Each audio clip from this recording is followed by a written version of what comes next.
All right, so this is the I guess emulation service that Rhizome just started for three games by Theresa Duncan that were released between 1995 and 1997. And today I'm going to be playing the first one, which is Chop Suey. As you can see, the icons right over here.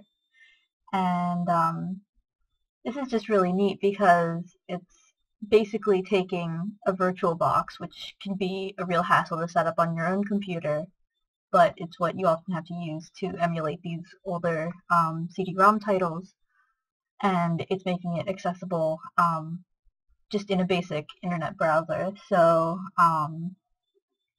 basically they have the list of donors. There's also a Kickstarter reward to get a thing like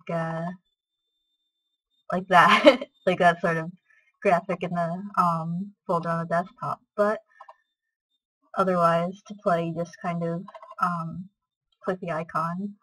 Here's the README file and kind of what makes up uh, the thing itself, and then you have the program itself. But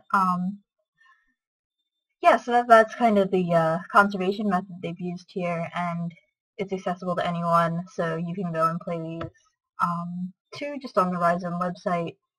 And it was really exciting to me when I heard about this project because a lot of my childhood was kind of spent playing these CD-ROMs, and I do remember around the time that the first kind of wave of girls games came out, which I guess they said was like the Barbie Hair Studio and similar, and I did have some of those.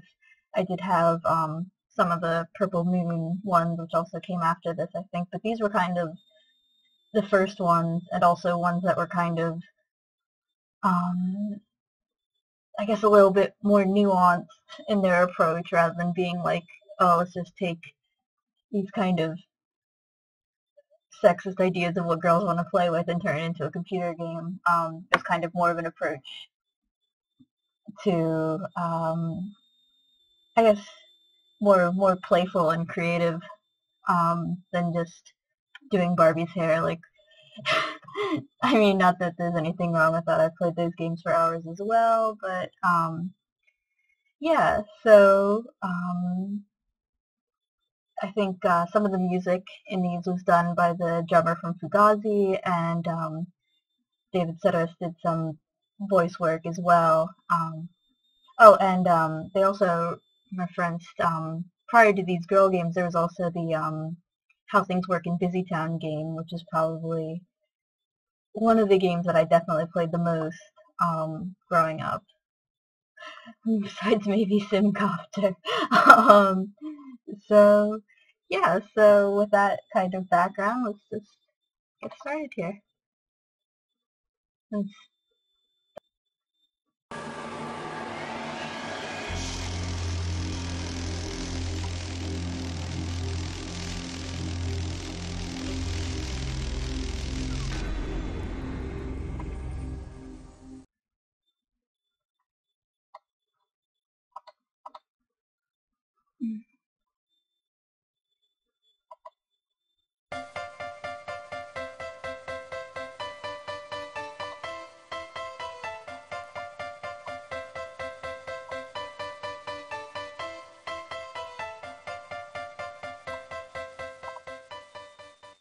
After an afternoon spent with their father in downtown Cortland, Ohio, shopping for red licorice at Cupid's Treats, and after lunch at the Ping Ping Palace, Lily and Junebug dozed amid the flowers and grasses of a low green hill. Their house is just visible far and away in the distance. Mudpup the dog barks and chases a butterfly. They didn't know the names of the flowers in which they lay. Pollen dusty daisies, wild violets, cornflowers, so Junebug named them herself, touching a finger to the soft center of each. Carnation, Lily, and Lily, she said again, touching the cinnamon-freckled nose of her little sister Lily. And Rose, she said, plucking a quite unrose-like stem of Queen Anne's lace from which a fat bumblebee lazily arose. Lily and Junebug discuss the chubby gray clouds that move across the azure sky. One looks like a teapot. One looks like a crazy sneaker, its toe curling and uncurling.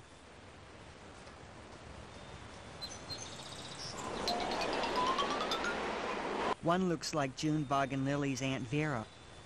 "Look," yells Lily, "it's Aunt Vera." Oh, how I'd love to be in her stinkberry patch, smelling the yummy smells, the icky bugs biting my arms, Aunt Vera making marshmallow ambrosia, the charcoal bricks giving me black fingers.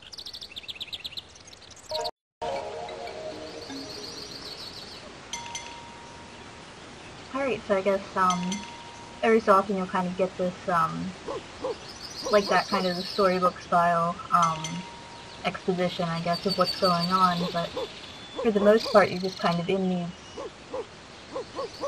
environments where you can, click around and see how different things react, and, an interesting thing that, was said about, the games in, I think it was the panel discussion, on Thursday, was that there's no real saving or, kind of any long-term effects of what you're doing when you're clicking around, so it really is kind of a very early precursor to these games that are just about exploring nowadays, that people kind of get up in arms about, oh, is it a game or not? So yeah, I haven't played through too much of this. I just kind of did a brief look around just to make sure that my computer was working with it, but, yeah, we'll see where we want to go.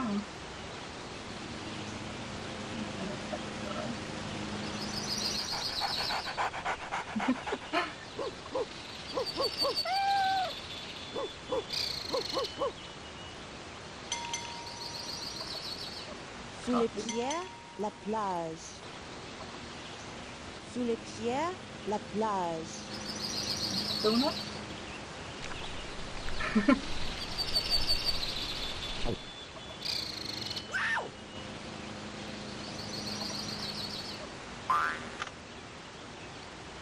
This is actually really cool because, I don't know, for a while people were kind of like, oh, well, I don't know, the designs tended to be very, kind of schematic and based on, like, chipsets and, kind of pixelated look of console games, but, I think it was recently a few games with just, like, the hand-drawn backgrounds, like the most recent one I think was, Minkamura, but, yeah, I just, this is really interesting. Oh.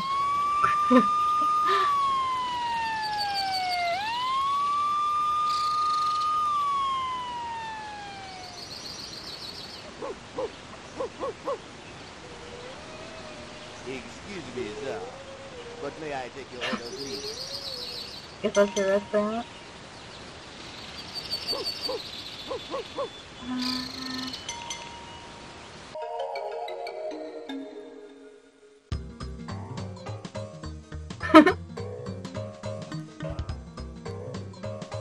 What kind of shady looking candy store?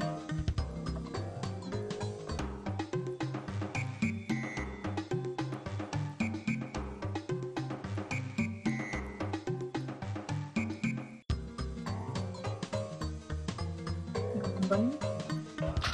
Oh. Pay for it.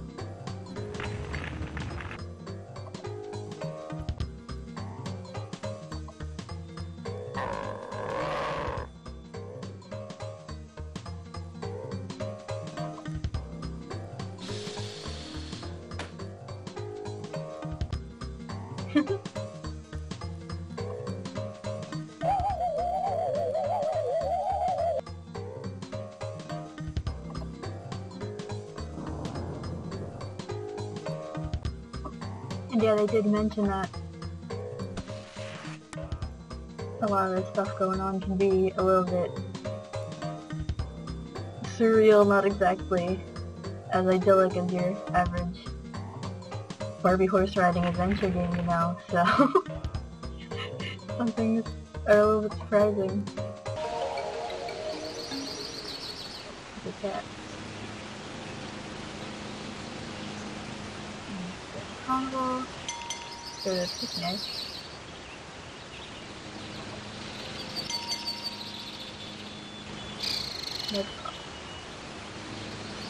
Let's look.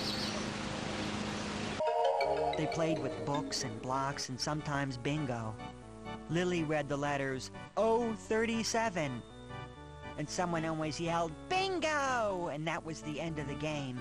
And if you won, you got a small, heart-shaped velvet box filled with delicious chocolates that melted all over your tongue, like a dream of sugar and cherries. Oh man, now I'm playing bingo. Alright. Don't have that one. Oh, got 52. Woo.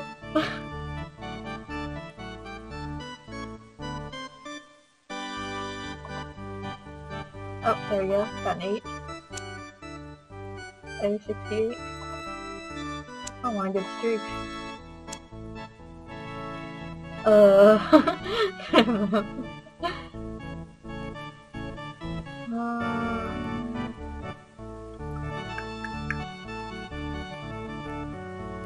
As soon as I said I had a good streak. Oh, there we go.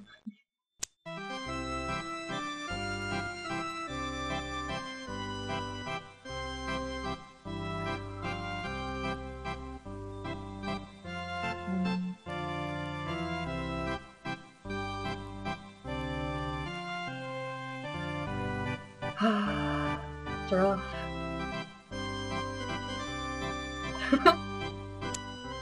Oh. She... Oh. Nope. Oh, there we go.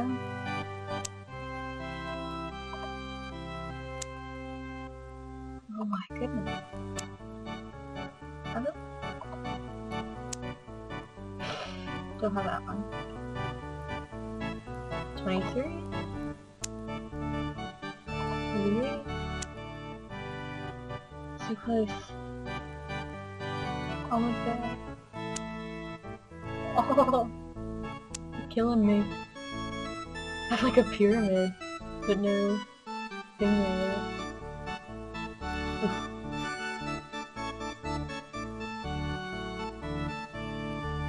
This is excruciating. Oh.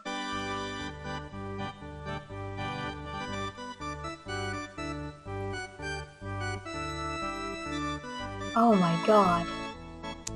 Oh, finally.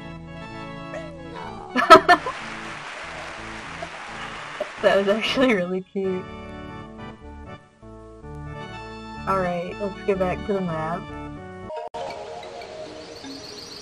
Not my best bingo game, probably. But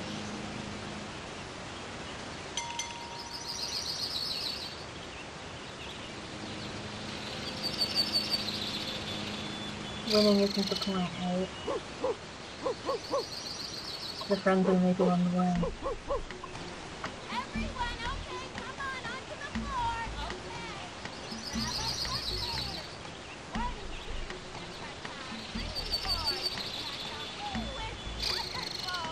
Okay. Actually quite cute. Bark. Dooner was Vera's son. He had a motorcycle and a silk aviator scarf. Lily and Junebug liked him because he was tall and had a face like a movie star, and used to sing songs and play the guitar. He sang songs about girls named Lurlaloo or Pitapat or just plain Mary.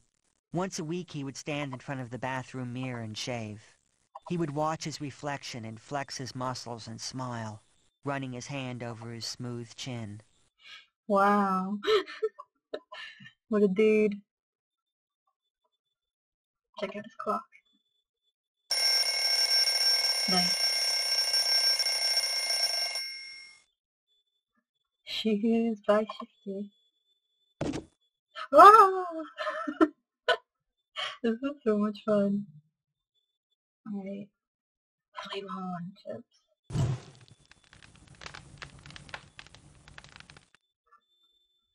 Is he singing fun for me?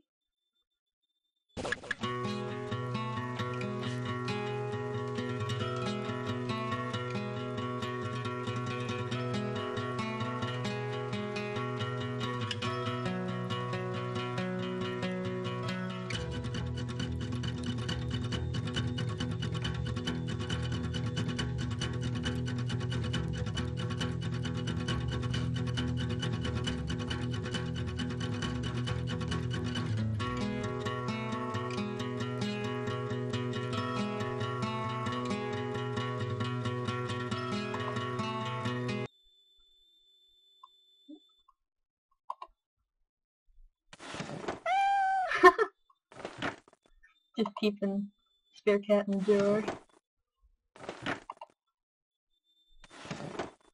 Oh.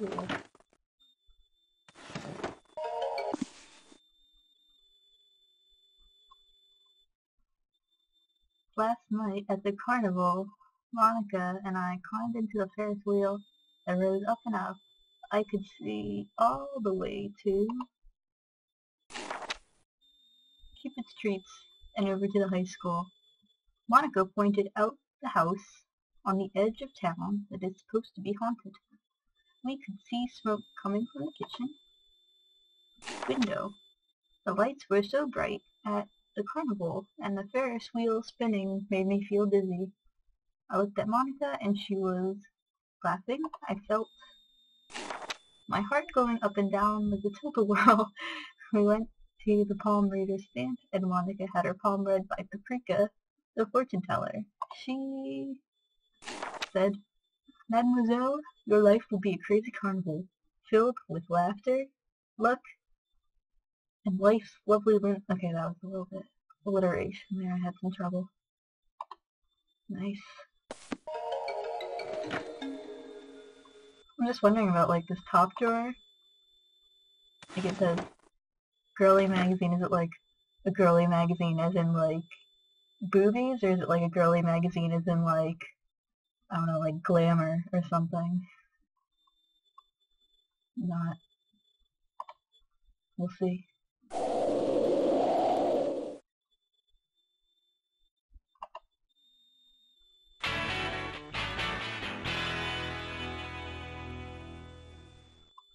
Cool. Are those photos? Dooner's father was the first Bob. His dad was once a famous singer, but now he sang in the Lizard Lounge in Cortland to an audience wearing lurid Saturday night suits, their dates knocking back glasses of drinks, swimming with chunks of canned, syrupy fruit. After he got off stage, part of his job was to sweep the floor of the colored plastic swizzle sticks and tiny purple paper umbrellas.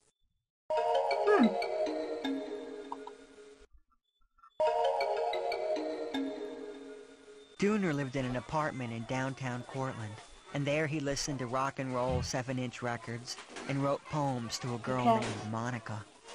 Monica had red hair and long, skinny legs and painted beautiful pictures of butterflies and buttons and the man in the moon. One of her paintings, featuring an island in the bosom of the blue ocean covered in twining red roses, a Venus surfing in the foreground on a big slimy shell, hung over Dooner's narrow bed. That's so cool.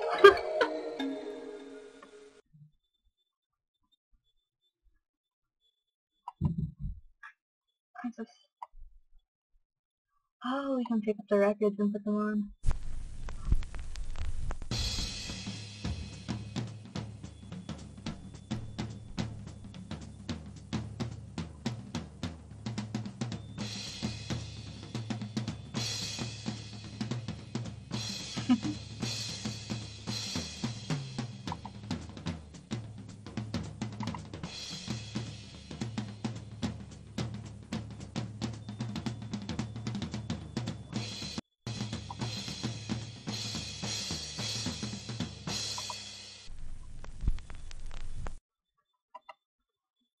Nice. There you go.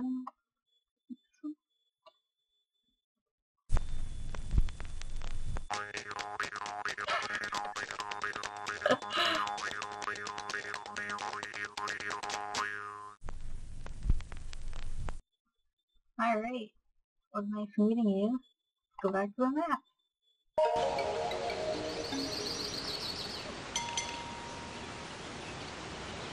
Like, I don't know, this is really neat because I guess the overriding paradigm of how things work in Busy Town was like this kind of complete orderliness. Maybe having a game like this would have changed my perspective on some things. I like the guy who screams when he puts on the record store.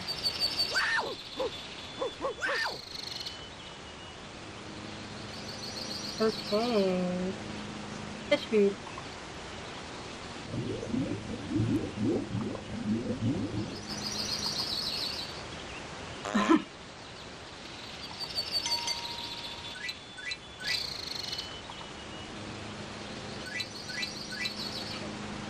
Cool.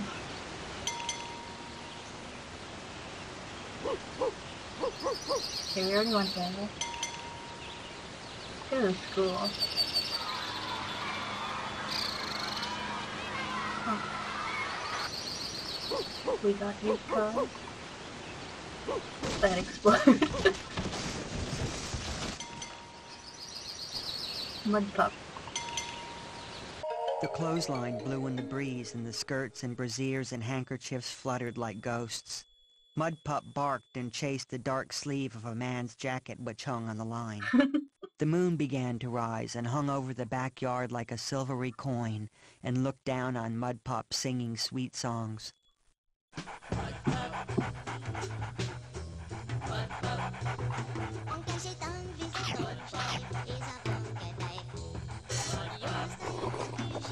Guess this dog, eats banana splits and drinks grape soda.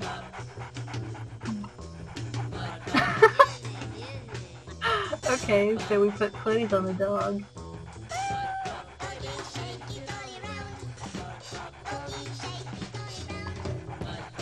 Wow. I love his cutoff.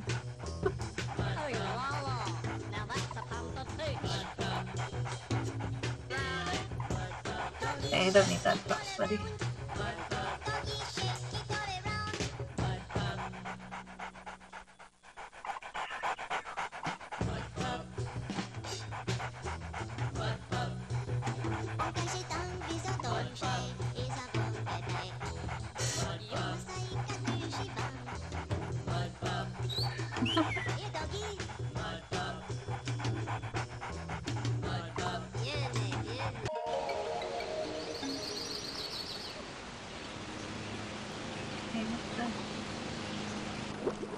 Oh my god.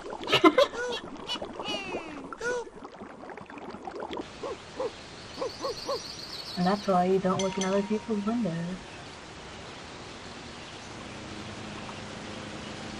The Portland Carnival was filled with bright lights and smells both good and bad. Lily and Junebug visited the big yellow tent with crazy drawings of girls with mustaches and guys with feet like a duck's. There was a snake charmer named David, and a girl named Trixie with a brassiere with 3 cups. The music passed over them, and they walked to the Ferris wheel. There was a clown with a spooky laugh perched above a water tank, and he dared Lily and Junebug to try to get him wet. They ate some candied apples, pizza with mushrooms, and giant pink afros of cotton candy.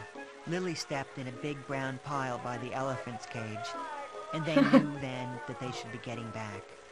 They said goodbye to the turtle boy, and he sweetly waved to Flipper, asking them to come back again tomorrow.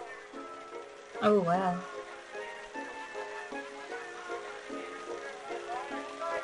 The clown you love to hate. The annoying clown.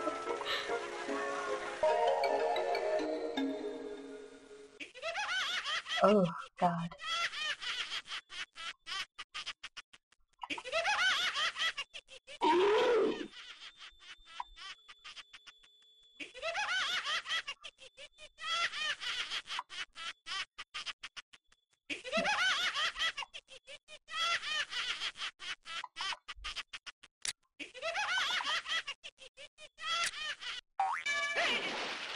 Oh.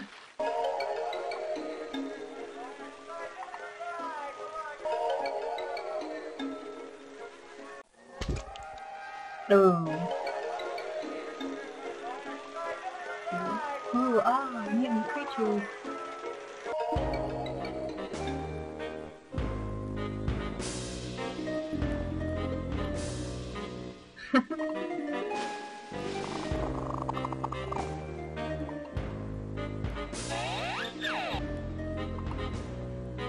Bonjour, darlings. Is this like a little mouse thing?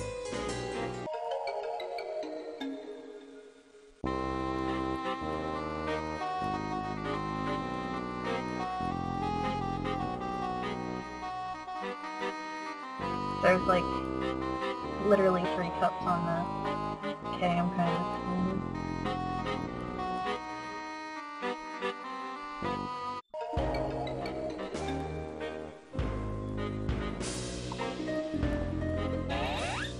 Alright.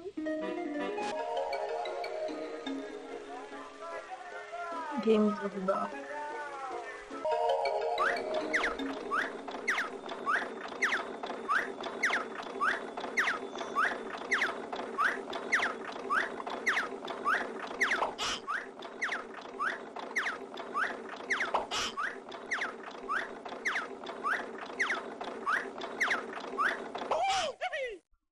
Oh, I won. Got string green control though.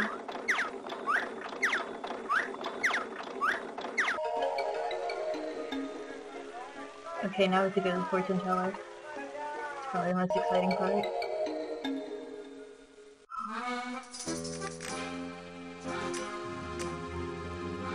So what do I type? History request.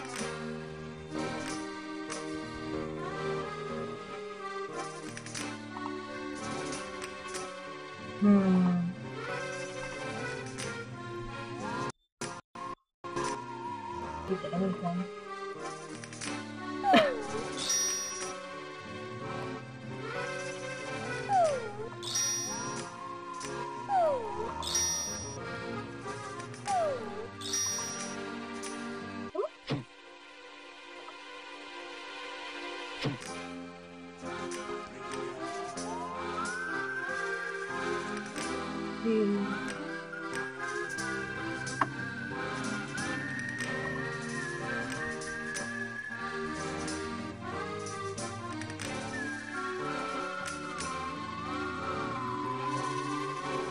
This is 50 cents a pop, so not cheap. Okay. Thinking of the alternate question is hard. I always think of the quantitative one.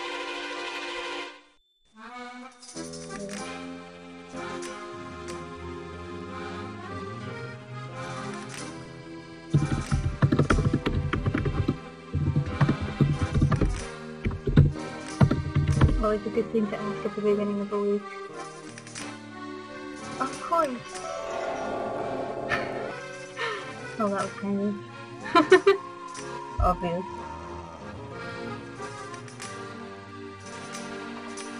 Alright. I guess we just haven't been to the big top, so let's head there.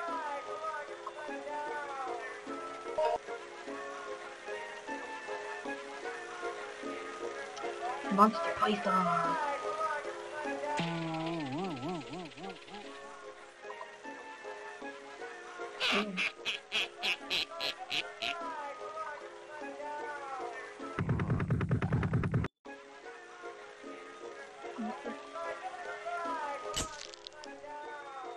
Oh wow, so I guess that's like an actual carnival now. Ooh, that's some creepy eyes.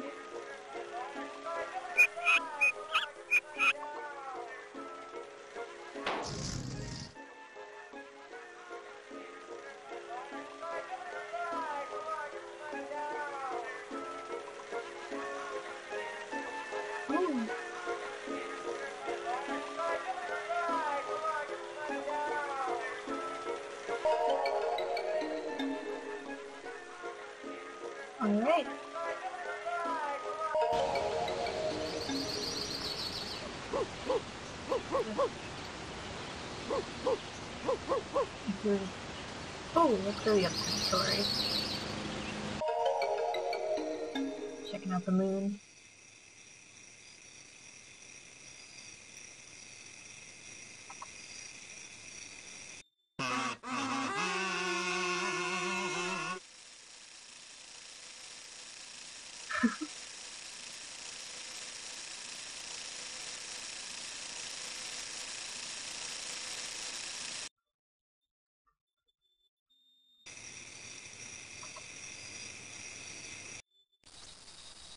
Oh, mein Gott in Himmel.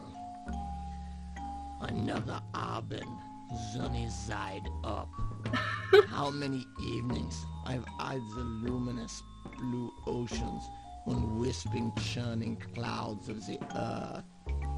I have beheld thousands of pairs of eyes, lonely or love-struck, eyeing my shadowy mountain ranges on dusty lunar seas. I have heard it said that my face contains mystery and promise, but my celestial head swims at the parade of the marvelous, the mischievous, the misbegotten, whose thousand sighs have reached me from that planet full of crawling, caressing, crying, and careworn creatures. I've beheld the pyramids. I've seen small dogs in Chicago wearing tiny sweaters, admired young girls dancing on summer lawns in white nightgowns, and laughed at boys in tennis shoes climbing higher and higher in trees to try and touch my ancient face. My dead volcanoes and chalky luminescence, they hold no mystery for me. Instead, I turn my eyes towards the dreams of the little girls, such as little Lily and sweet June Bug. I peek through the spindly winter branches of your yard and into your yellow bedroom, where I can see your dreams revolve around the ceiling like lantern slides. Dreams of summer dandelions and snowflakes that spangle like rhinestones and float around lazily like the starry ice cubes in your Aunt Vera's glass. I am bombarded nightly by the asteroids, the space rocks, wishes, and dreams. Every night, I hear dark world whispers of language, laughter, and lunacy. I revolve constantly, and I never tire of the things I hear or the upturned faces my moonbeams caress. I listen carefully to all the poems, the prayers, and party noises, and revolve endlessly onto the morning when I hide my face and dream of Earth's donut shops and dress stores. The million things to do or buy or see, the flowers to sniff and the kisses to give, bowling balls and building blocks. Wow, that's pretty wild. I think if you look in the credits, you see that was actually a short spoken word piece by Henry Rollins, but I guess doesn't really fit with the rest of his image, so he put it in this game.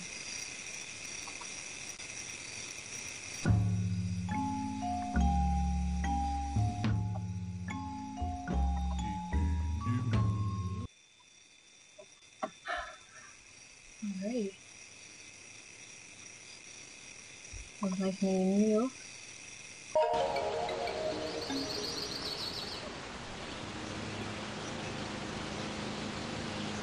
Oh yeah, picnic.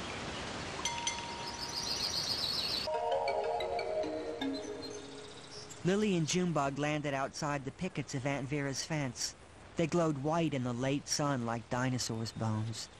In between the slats, they saw colored lights and could smell charcoal and cooking vegetables. They reached out their fingers to touch the fence and were instantly on the other side in the dew-wet grass, the crickets chirping. Lily laughed and ran and said, "Listen to the wind chimes. I can hear music, a picnic." City Hall. How do you get there? Oh, there we go. Aunt Vera was in the backyard, dancing in big circles around the picnic table. She had her arms around a tall man with sideburns. It was the man who ran the gas station next to the Ping Ping Palace downtown. His name was Ned, and they danced together to songs coming over the little green plastic AM radio in Vera's kitchen window. They hummed along to the tunes. The backyard was strung with paper Chinese lanterns, and the wind blew them in time to the pop songs on the radio, their shadows swinging crazily across the back of the house.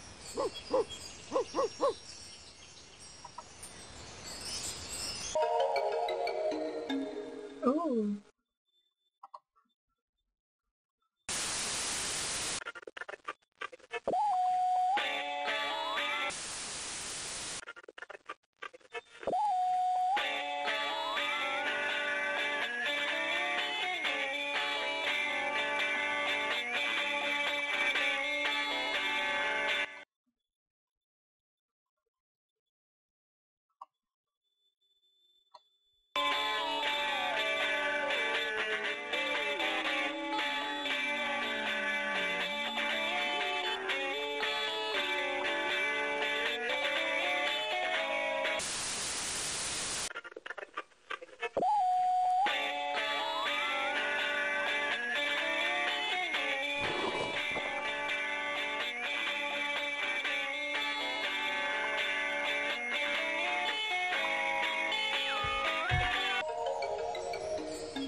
I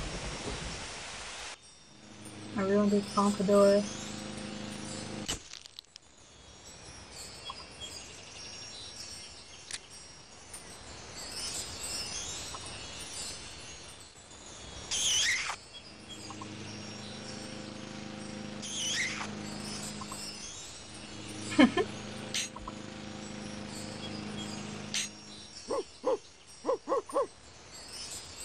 Nice. Oh, what is that?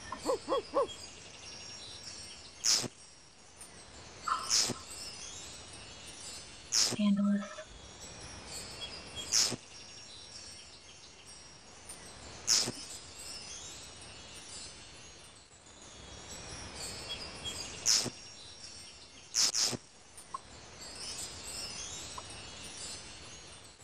I like how this scene just like inexplicably has X-ray glasses.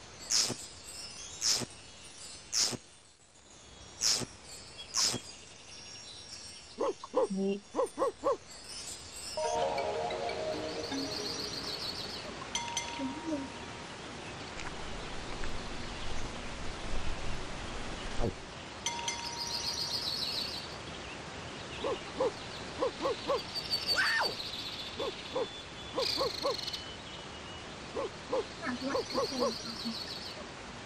Ooh, house. The night was sweetly scented with peony and pea blossom. Its shadows made it seem as if they were underwater. And night noises came from every direction. Quietly at first, and then louder, they heard crickets chirp and toads croak and the other noises that made each night a poem. They could hear moths unfolding their wings and the lights of fireflies flaring on and off to show where they hid in the rhododendrons.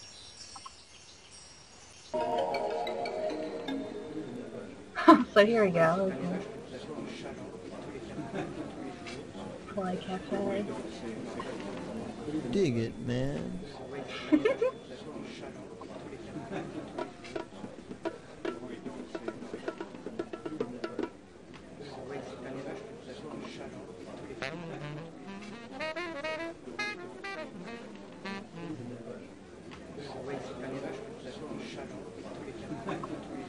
Yeah, man, it's cool, Daddy-O. Cool. Crazy.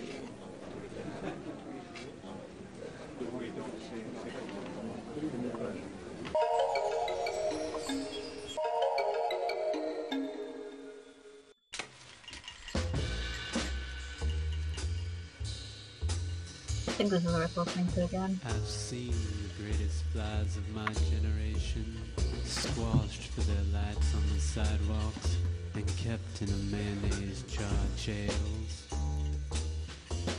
Flash broken, lights gone out, all for the sake of some child's costume. She's on her way to the Five Pigs ball. I've seen my brother's powers zapped. In an instant, our powers as earthbound stars at the whim of any child's fingertips. But we do shine, yes, yes, we do shine. In all our glory as earthbound stars, and as long as the moon shines white every night, so shall my butt shine green, light my way to the fireflies sing. Off the five pigs, off the five pigs, off the five pigs, off the five pigs, off the five pigs, off the five pigs, off the five pigs, off.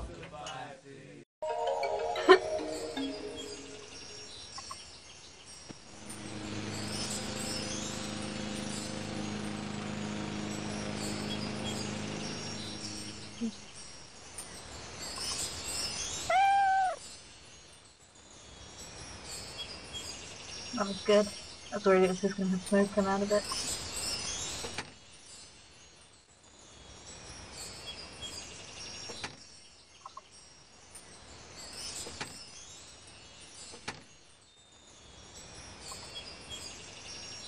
Here, kitty, Puskins. Here, kitty, Puskins. Nice. Alright, where haven't we been yet?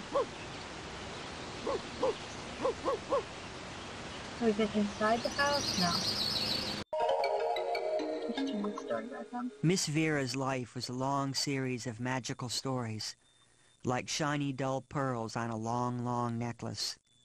She would drink out of a special clear glass on a long stem with an upside-down pyramid at the top, and tell stories about New York City.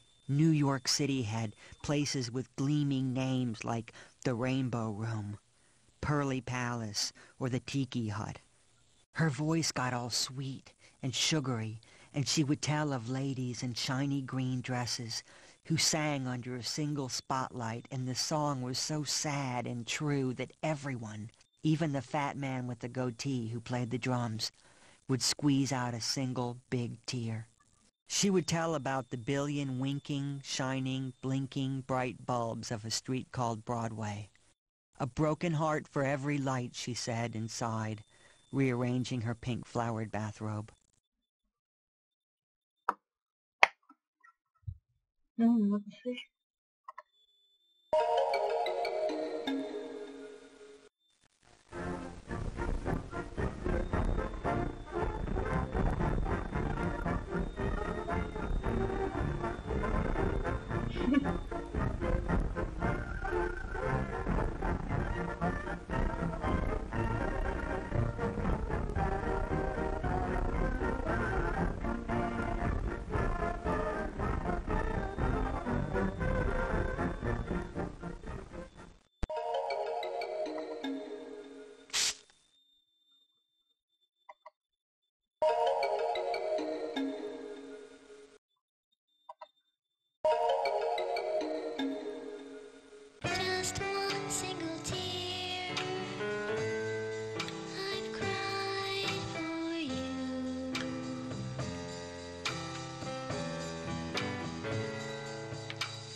Wow.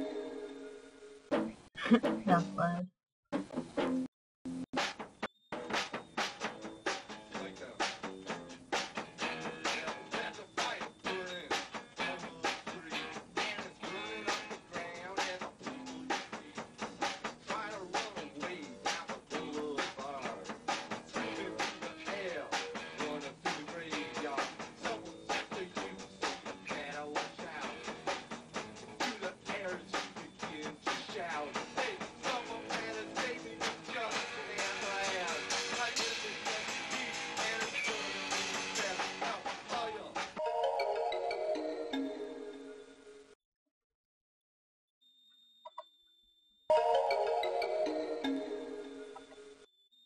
They pretended they were angels on an air gust and spread their gossamer wings and flew over the tiny downtown of Cortland and all the way to New York City, where they saw men in the park serving sausages from a green and white striped cart, and fat girls with pet monkeys on leashes, and stores with diamonds as big as Oreo cookies.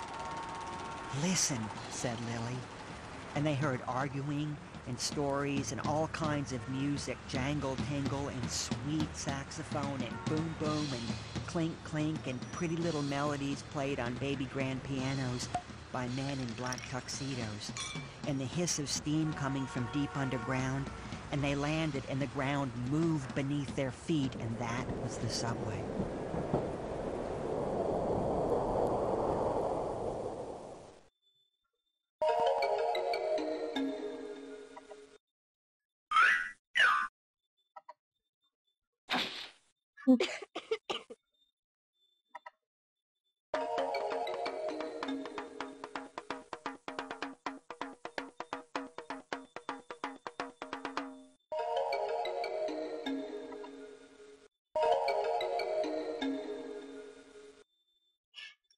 Sarah, you are so foxy.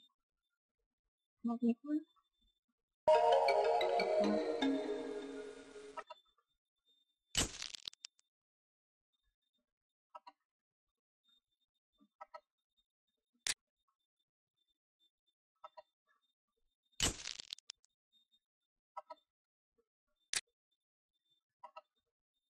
There were pictures of young women dressed in yellow chicken feathers and decorated with seashells. One was of Aunt Vera herself in a mirrored bar, her head thrown back, laughing, her lipsticky lips smiling as a man in a dark suit leaned forward to light her cigarette. Her pretty, pretty face and her short curly bob were reflected a dozen times, back, like a girl in a cereal box who holds a cereal box with herself holding a cereal box, and on that box is herself again holding a cereal box.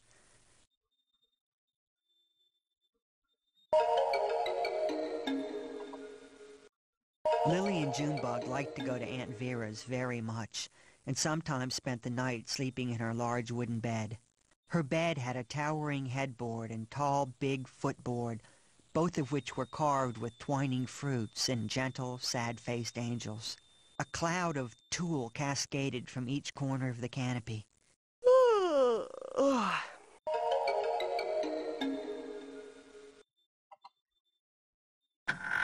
In the wardrobe were what seemed like hundreds of dresses, silky, svelte, trimmed with fur or decorated with hundreds of tiny pearls, buttons like big diamonds or blue glass, a fox who clasped its own tail in its mouth and of which Lily was very afraid, hat boxes filled with dusty hats covered in twining leaves with grape clusters, slinky nets on black hats that covered one eye, shoes with crystal clear heels or toes which curled up at the ends and were made of orange and purple rhinestones.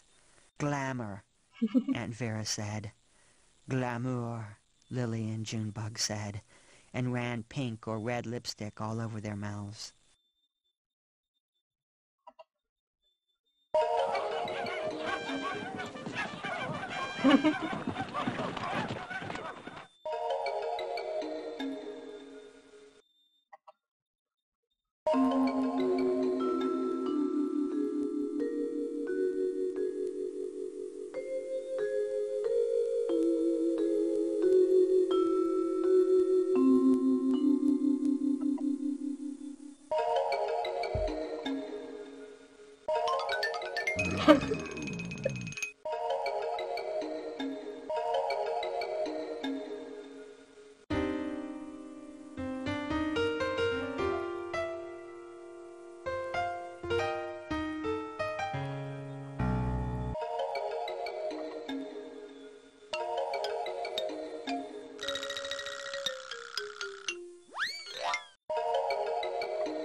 a magazine reader.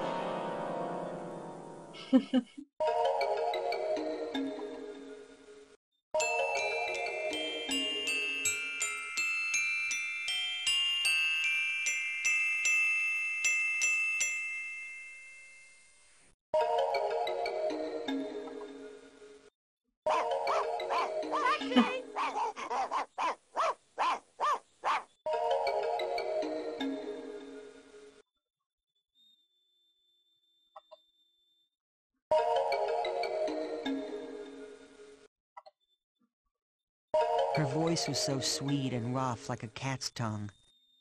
She let Lily and Junebug bounce on her bed and try on all of her feather boas and hats and satiny dresses, pink, green, yellow, blue, and costumes from her Rockette days, spangled and belled and golden. They would look in the mirror and pretend they were dancers and kick their legs and sing songs.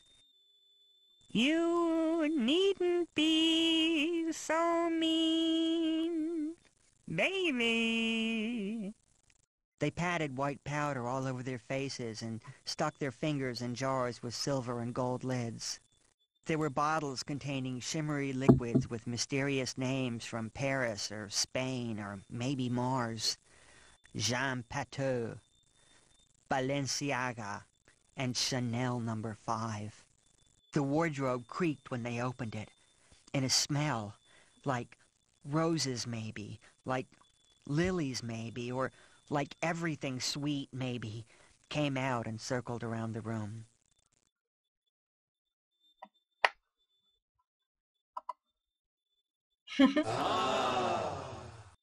Nice.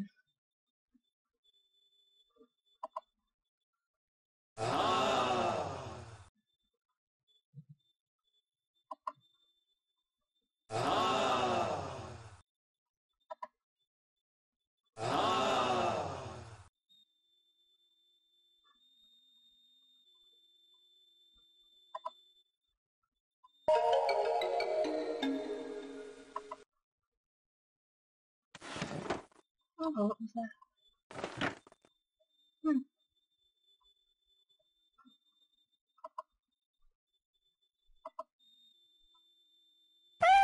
Oh, one last good cat before we go.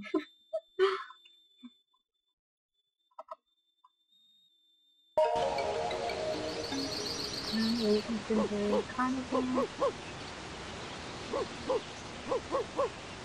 After that, guys.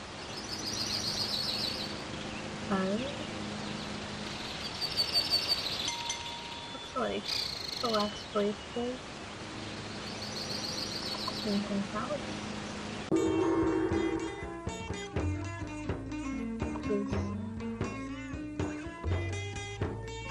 sort of magical Chinese restaurant store.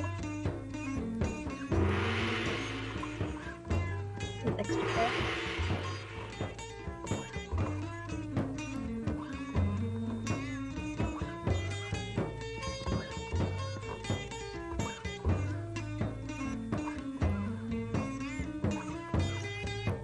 Ooh, that's the cake.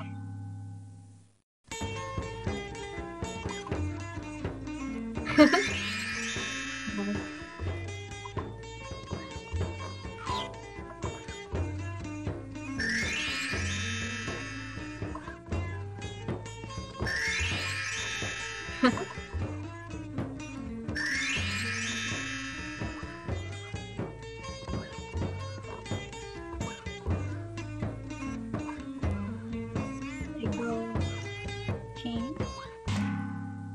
These are all very reasonable prices.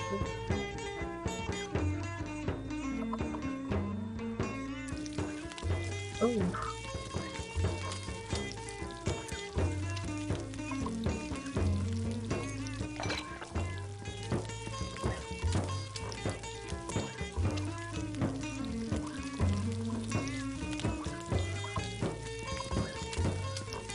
Kinda odd.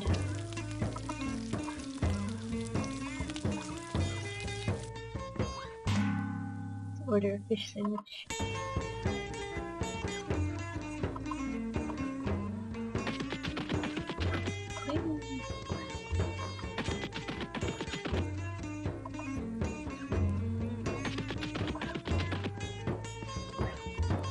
Let's go for the special.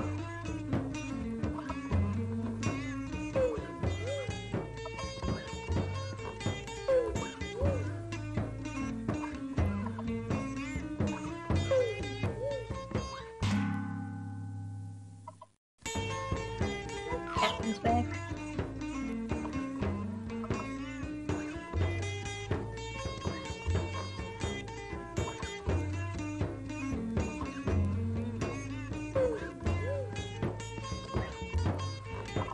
Alright, well. I guess we can go back outside.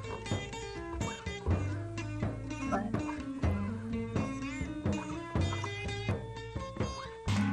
Oh, nice. Take a photo of it.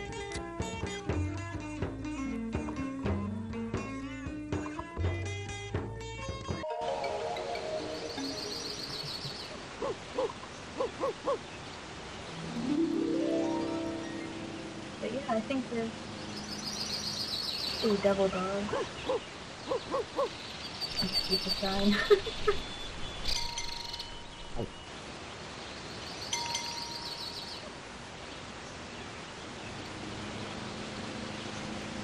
But yeah, I think